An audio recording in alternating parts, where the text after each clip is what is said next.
Good evening my friends and audience কেমন আছেন সবাই। আমি ডক্টর আশিস মজুমদার আপনাদের মাঝে আজ আরেকটি লেসন শেয়ার করব। এটা হচ্ছে মেডিকেল লেসন। আজকের লেসনটি মেডিকেল এবং নন মেডিকেল উভয় শ্রেণীর লোকদের জন্যই এটা উপযোগী মনে করি। এর একটা কারণ আছে। তো যাই হোক, আগে আমি আলোচনাটা একটু শুরু করি। তো যারা মেডিকেল পার্সন ওদের জন্য বলছি যে আমাদের ক্লিনিকে যখন রোগী আসে তখন কিন্তু তাকে ভালো করে অবজার্ভ করতে হবে। অর্থাৎ ক্লিনিকে যখনই ঢুকবে তার গেট অর্থাৎ ঢোকার যে গমন ভঙ্গি যাকে বলে, ঢোকার যে স্টাইল এবং কথা বলার যে ভঙ্গিমা, এটা আমাদের গুরুত্ব দিতে হবে। তো কি হয়, কিছু কিছু রোগী আমাদের চেম্বারে ঢুকে এমনভাবে কথা বলে, মানে দেখে এমন ক্লান্ত মনে হয় বা এত দুর্বল মনে হয় যে ওদেরকে যদি বিছানা দেওয়া হয় এখনই ঘুমিয়ে পড়বে। যেমন কিনা 2-3 দিন আগে একটা পেশেন্ট এসেছিল, এসে বলছে, ডাক্তারবাবু শরীর আর চলছে না। কেন, কি হয়েছে বলুন? বলে সকাল থেকে এ পর্যন্ত প্রায় 16-17 বার আমি টয়লেটে গিয়েছি, লুজ মোশন, শরীরটা এত ক্লান্ত আর পারছি না। তো জিজ্ঞেস করলাম আর কি হচ্ছে?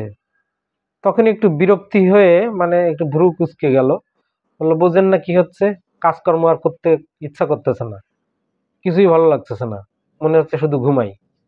তো দেখুন, আপনারা যারা মেডিকেল পার্সন, যারা ডক্টর, এরা কিন্তু অনেকে একটু ভুল করেন। সেটা কি, যখনই দেখবেন রোগী খুব টায়ার্ড মনে হচ্ছে টেবিলে মাথা ঠুকে দিয়ে বা মাথা ইয়ে করে ঘুমিয়ে যাবে সেরকম একটা ভাব, সেক্ষেত্রে আমরা কিন্তু ক্লিনিং পার্সন আর ফার্নিচার ধরে আমরা কিন্তু জেলসিমিয়ামে ঢুকে যাই। আসলে তা কিন্তু না, এখানে পয়েন্টটা আপনাকে বুঝতে হবে। তো সে কি বলেছিল যে সকালে 12-14 বার টয়লেটে গিয়ে শরীরটা একদম ক্লান্ত। জিজ্ঞেস করলাম আর কি হচ্ছে, তখনই সে একটু বিরক্তি বা একটু ইয়ে হয়ে বলল যে আপনি বোঝেন না, কর্ম করতে আর একদমই ভালো লাগছে না, মনে হয় আমি ঘুমিয়ে পড়ি। আচ্ছা, এখান থেকে আমরা কি ধরতে পারবো? যে dullness, loss of fluid after, এই যে একটা রুব্রিক গেল।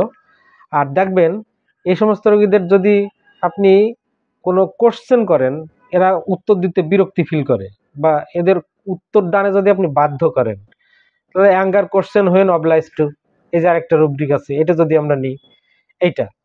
তো এই ক্ষেত্রে আমরা রোগীকে কি দিব?